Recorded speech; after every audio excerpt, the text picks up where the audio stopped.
நாடளாவிய ரீதியில் அரச வைத்திய அதிகாரிகள் சங்கத்தால் இன்று காலை 8 மணி முதல் முன்னெடுக்கப்படவிருந்த வேலைநிறுத்த போராட்டம் தற்காலிகமாக இடைநிறுத்தப்பட்டுள்ளது. அறிக்கை ஒன்றை வெளியிட்ட அந்த சங்கம் இதனை அறிவித்துள்ளது. நேற்று இரவு சுகாதார அமைச்சர் வைத்தியர் நலிந்த ஜெயதிச தொலைபேசி மூலம் அவருடன் சுகாதார சேவைகள் பணிப்பாளர் நாயகம் மற்றும் அரச வைத்திய அதிகாரிகள் சங்கம் இடையே நடைபெற்ற விசேட கலந்துரையாடலின் போது எட்டப்பட்ட இணக்கங்களின் அடிப்படையில் இந்த முடிவு எடுக்கப்பட்டதாக அரச வைத்திய அதிகாரிகள் சங்கம் தெரிவித்துள்ளது. சுகாதார அமைச்சினால் ஏற்றுக்கொள்ளப்பட்ட நடைமுறையை மீறி தன்னிச்சையாக நடைமுறைப்படுத்த முயற்சித்த வைத்தியர்களின் இடமாற்றங்களை இடைநிறுத்தவும், அதற்கு பதிலாக ஏற்றுக்கொள்ளப்பட்ட நடைமுறையின் மூலம் ஒரு கால அட்டவணையுடன் வைத்தியர்களின் இடமாற்றங்களை நடைமுறைப்படுத்தவும் இணக்கம் எட்டப்பட்டதாக அந்த சங்கம் தெரிவிக்கிறது.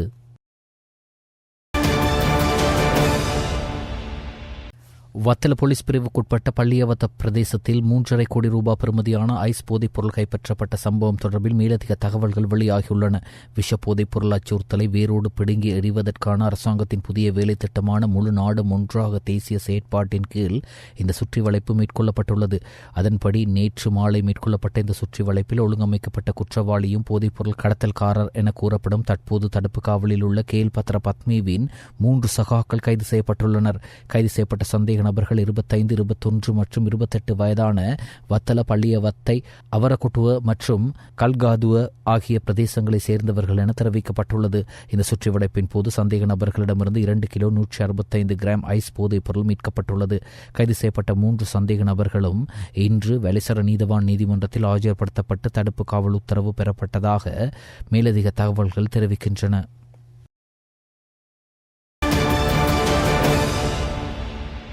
தனமல்வில பகுதியில் ஊசி மூலம் ஐஸ் போதைப் பொருளை உடலுக்குள் ஏற்றும் இளைஞர் ஒருவர் உட்பட 3 பேர் கைது செய்யப்பட்டுள்ளனர். அவர்கள் 24, 26, 29 வயது உடையவர்கள். அவர்களிடமிருந்து 6 கிராம் 80 மில்லிகிராம் ஐஸ் போதைப் பொருளும் கைப்பற்றப்பட்டுள்ளது.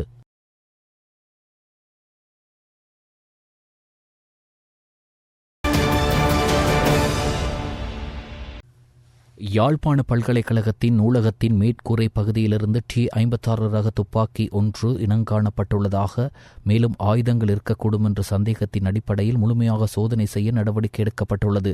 யாழ்ப்பாண பல்கலைக்கழக நூலக வளாகத்தின் கூரை பகுதியில் திருத்த வேலை நடைபெற்றுக் கொண்டிருந்த போது நேற்று 2 மேகசின்களும் வயர்களும் முதலில் அடையாளம் காணப்பட்டன. இதனையடுத்து பல்கலைக்கழக நிர்வாகத்தினரால் கோப்பாய் போலீசாருக்கு தகவல் தெரிவிக்கப்பட்டது. குறித்த பொருட்களை போலீசாரும் விசேட அதிரடி படையினரும் இன்று காலை அகற்றினர்.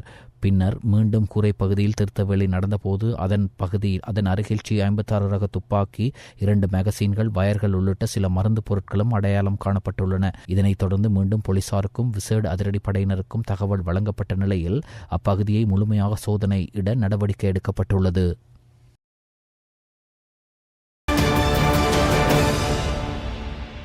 மதுவரி திணைக்களத்தின் போதைப்பொருள் ஒழிப்பு பணியகத்தின் 5 அதிகாரிகள் குற்றப்புலனாய்வு திணைக்களத்தால் கைது செய்யப்பட்டுள்ளனர். 2025 ஜூன் மாதம் 5ஆம் தேதி அன்று கொழும்பு செட்டியார் தெருவில் உள்ள 2 தங்க ஆபரண கடைகளில் 10 கோடி 20 லட்சம் பணம் கொள்ளையிடப்பட்ட சம்பவம் தொடர்பாக CIDயின் பாரிய கொள்ளை விசாரணை பிரிவினால் மேற்கொள்ளப்பட்ட விசாரணையின் அடிப்படையில் இவர்கள் கைது செய்யப்பட்டுள்ளனர். கைது செய்யப்பட்டவர்கள் 30 முதல் 46 வயதுக்கு இடைப்பட்ட கொஸ்கம, ஹங்வெல்ல, தங்கொட்டுவ, மில்லேவெல மற்றும் மட்டக்களப்பு பிரதேசங்களை சேர்ந்தவர்கள் என தெரிவிக்கப்படுகிறது. சந்தேக நபர்கள் சட்டப்பூர்வமான சோதனை நடத்துவது போல் ஆபரண கடைகள் 2க்குள் சென்று அங்கிருந்து 10 கோடி 20 லட்சம் ரூபாய் பணத்தை கைப்பற்றி அங்கிருந்து 7 ஊழியர்களை கைது செய்து அழைத்துச் சென்றுள்ளனர். கைது செய்யப்பட்ட நபர்களில் 4 பேரிடம் சட்டவிரோத சிகரெட்டுகள் இருந்ததாக மாளிகாகந்த நீதவான் நீதிமன்றில் ஆஜர்படுத்திவிட்டு கொண்டு செல்லப்பட்ட பணத்தில் சுமார் 5 கோடி ரூபாவை அவர்களுக்கு திரும்ப கொடுத்துள்ளமை விசாரணையில் தெரியவந்துள்ளது. சந்தேக நபர்கள் நேற்று கொழும்பு பிரதான நீதிவான் நீதிமன்றத்தில் ஆஜர்படுத்தப்பட்ட பின்னர் அடையாள அணிவகுப்புக்காக நவம்பர் மாதம் 11ஆம் தேதி வரை விளக்கமறியலில் வைக்கப்பட்டுள்ளனர். குற்ற புலனாய்வு திணைக்களத்தின் பாரிய கொள்ளை விசாரணை பிரிவு இதுகுறித்து மேலதிக விசாரணைகளை மேற்கொண்டு வருகிறது.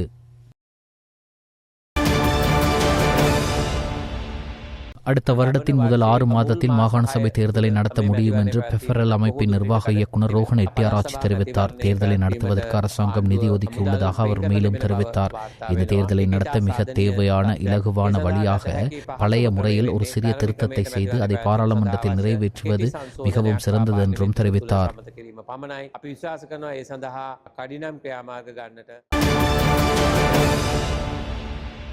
2024 ஆண்டு மேற்கொள்ளப்பட்ட சனத்தொகை மதிப்பீட்டுக்கமைய இலங்கையின் மொத்த சனத்தொகை 21.7 மில்லியனாக, அதாவது 2,17,81,800 பேராக பதிவாகியுள்ளது. இதில் 51.7% பெண்களும் 48.3% ஆண்களும் காணப்படுகின்றனர். கம்பஹா மாவட்டம் அதிக சனத்தொகை உள்ள மாவட்டமாக அமைந்திருக்கின்றது. அங்கு 24,36,142 பேரும், முல்லைத்தீவு மிக குறைவான மக்கள் தொகையை கொண்ட மாவட்டமாக அமைந்துள்ளது. அங்கு 1,22,619 மக்கள் வாழ்கின்றனர். சனத்தொகை மதிப்பீட்டில் பிறப்பு வீதம் வீழ்ச்சி அடைந்துள்ள நிலையில் ஆயுட்காலம் அதிகரித்துள்ளதுடன் 65 வயதுக்கு மேற்பட்டோர் வீதம் 12.6% அதிகரித்துள்ளதுடன் தங்கி வாழ்வோரின் வீதம் 49.8% அதிகரித்துள்ளது. 2024 ஆண்டுக்கான குடிசன வீட்டு வசதிகள் தொகை மதிப்பு இறுதி அறிக்கையை தொகை மதிப்பு மற்றும் புள்ளி விவர திணைக்களம் நேற்று வியாழக்கிழமை வெளியிட்டது. 2024 ஆண்டு மேற்கொள்ளப்பட்ட சனத்தொகை மதிப்பீட்டுக்கமைய இலங்கையின் மொத்த சனத்தொகை 21.7 மில்லியனாக அமைந்துள்ளது.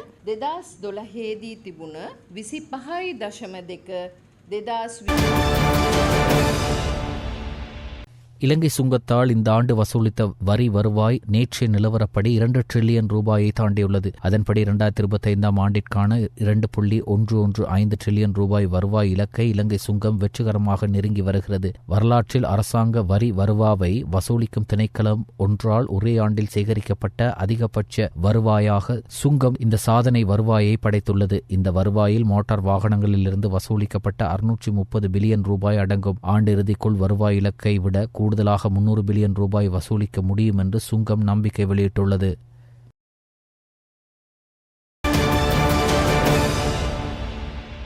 லயன் அறைகளில் வாழும் மக்களை சிறு தேயிலை தோட்ட உரிமையாளராக மாற்றி அவர்களுக்கு மூலதனத்தை பெற்றுக் கொடுப்பதன் மூலம் பல பிரச்சினைகளுக்கு தீர்வு காணலாம். எனவே அரசாங்கம் அதற்கான நடவடிக்கைகள் குறித்து அவதானம் செலுத்த வேண்டும் என எதிர்க்கட்சித் தலைவர் சஜித் பிரேமதாச தெரிவித்தார். பாராளுமன்ற உறுப்பினர் எக்டர் அப்புஹாமி தலைமையிலான சுற்றாடல், கமத்தொழில் மற்றும் வளங்களின் நிலைத்தன்மை பற்றிய துறைசார் மேற்பார்வை குழு அண்மையில் கூடியது. இதில் கலந்து கொண்டு கருத்து தெரிவிக்கும் போதே எதிர்க்கட்சித் தலைவர் சஜித் பிரேமதாச இவ்வாறு தெரிவித்தார்.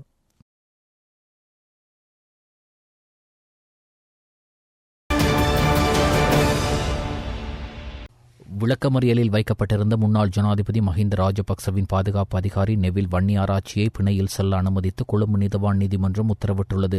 லஞ்ச ஒழிப்பு ஆணைக்குழுவின் அதிகாரிகள் மற்றும் சந்தேக நபரின் சட்டத்தரணிகள் முன்வைத்த வாதங்களை பரிசீலித்த பின்னர் கொழும்பு தலைமை நீதவான் அசங்க் எஸ் போதரகம இந்த உத்தரவை பிறப்பித்தார். அதன்படி சந்தேக நபரை 50,000 ரொக்க பிணையிலும் தலா 1 மில்லியன் பெறுமதியான 3 சரீர பிணையிலும் செல்ல அனுமதித்த நீதவான் சந்தேக நபருக்கு வெளிநாடு செல்ல தடை விதிக்கப்படுவதாகவும் அறிவித்தார். பின்னர் வழக்கை ஜனவரி 16 விசாரணைக்கு அழைக்குமாறு உத்தரவிட்டார். 28 மில்லியன் ரூபாய் பெறுமதியான சொத்துக்களை முறைகேடாக ஈட்டியதாக சந்தேகத்தின் பேரில் லஞ்ச ஒழிப்பு ஆணைக்குழுவால் முன்னாள் ஜனாதிபதி மஹிந்த ராஜபக்சவின் பாதுகாப்பு அதிகாரி நெவில் வன்னியாராச்சி கைது செய்யப்பட்டிருந்தார்.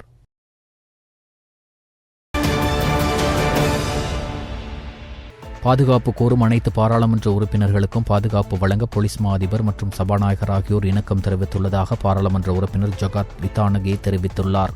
எதிர்க்கட்சி பாராளுமன்ற உறுப்பினர்களின் கோரிக்கைக்கு அமைய உறுப்பினர்களின் பாதுகாப்பு தொடர்பில் கலந்துரையாடுவதற்காக விசேட கலந்துரையாடல் ஒன்று இன்று பாராளுமன்றத்தில் நடைபெற்றது. இதில் போலீஸ் மா அதிபர் பிரியாந்த வீரசூரியவும் கலந்து கொண்டிருந்தார்.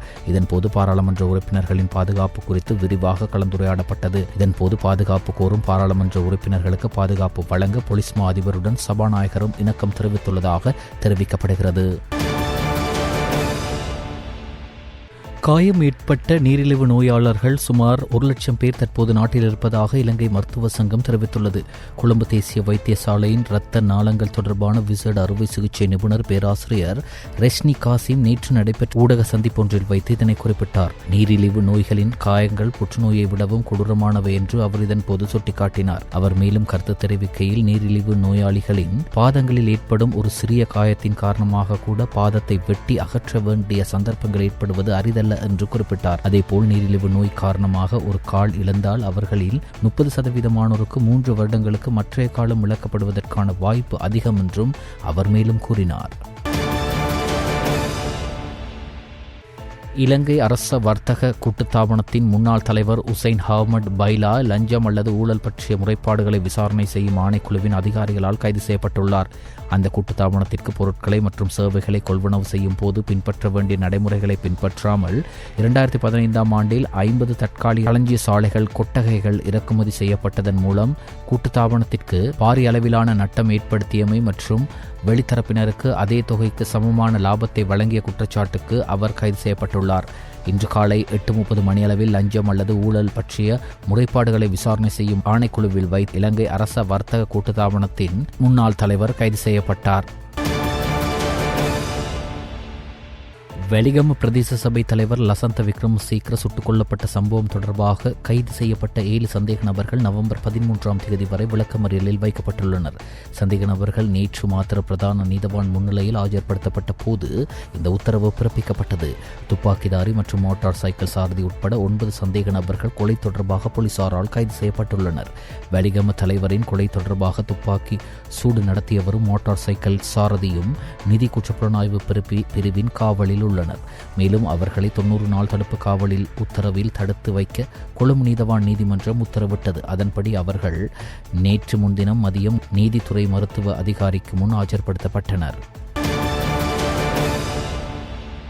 கொட்டகல தமிழ் மகா வித்தியாலயத்தின் மாணவ தலைவர்களுக்கான சின்னம் சூட்டும் நிகழ்வு அதிபர் திருமதி எஸ் கமலதர்ஷினி தலைமையில் வியாழக்கிழமை பாடசாலை கேட்போர் கூடத்தில் நடைபெற்றது. இந்நிகழ்வில் நுவரெலிய கல்வி வலயத்தின் கோட்டம் 2 கோட்ட கல்வி பணிப்பாளர் எஸ் ஜெகதீஸ்வரன் பிரதம அதிதியாக கலந்து கொண்டதுடன் சிறப்பு அதிதிகளாக திம்புள்ள பத்தன நிலைய பொறுப்பதிகாரி NSP Abeywardena, Kotagala 642 infinity brigade head quarters Sampath, Kotagala தபால் நிலைய அதிபர் திருமதி தேவகி, கொட்டகல இலங்கை வங்கி முகாமையாளர் திருமதி காயத்ரி ஞானப்பிரகாசம், அரிங்டன் தமிழ் மகா வித்தியாலய அதிபர் திருமதி ராஜேஸ்வரி, ஆசிரிய ஆலோசகர் மு ரவீந்திரன், யு மகேஸ்வரி, வளவாளர் ஸ்டீஃபன் மற்றும் பாடசாலையின் பிரதி அதிபர்கள், உதவி அதிபர்கள், ஆசிரியர்கள், மாணவ தலைவர்கள் கலந்து கொண்டனர்.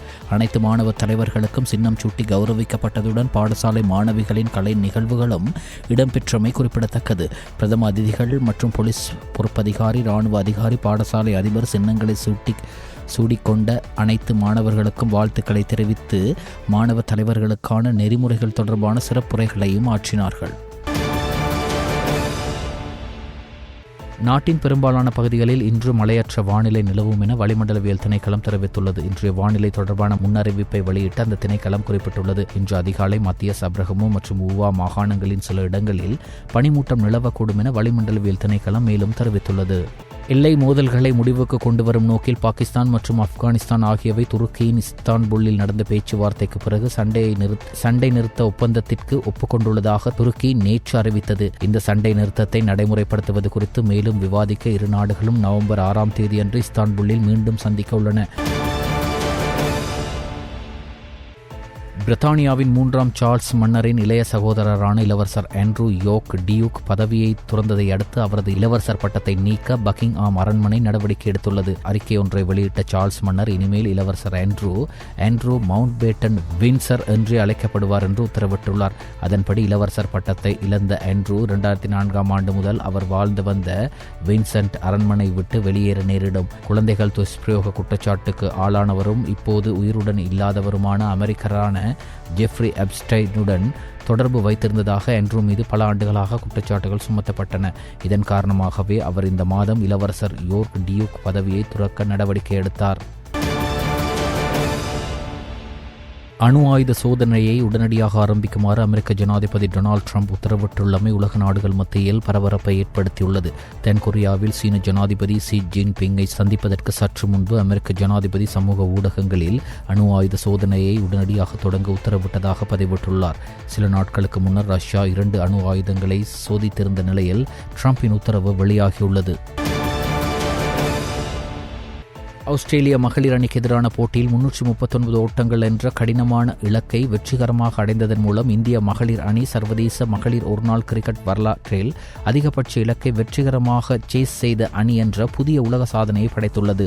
நவி மும்பாயில் உள்ள டி.ஒய் பார்ட்டிஸ் கிரிக்கெட் மைதானத்தில் நடந்த மகளிர் உலக கிண்ண தொடரின் பரபரப்பான போட்டியில் இந்திய அணி 5 விக்கெட்டுகள் வித்தியாசத்தில் ஆஸ்திரேலியாவை வீழ்த்தி ரசிகர்களுக்கு விருந்து படைத்தது. இதன் மூலம் இந்திய மகளிர் அணி 3வது முறையாக இறுதிப் போட்டிக்கு முன்னேறியதுடன் அத்துடன் உலகக்கிண்ணத்தை வெல்லும் வாய்ப்பையும் பெற்றுள்ளது.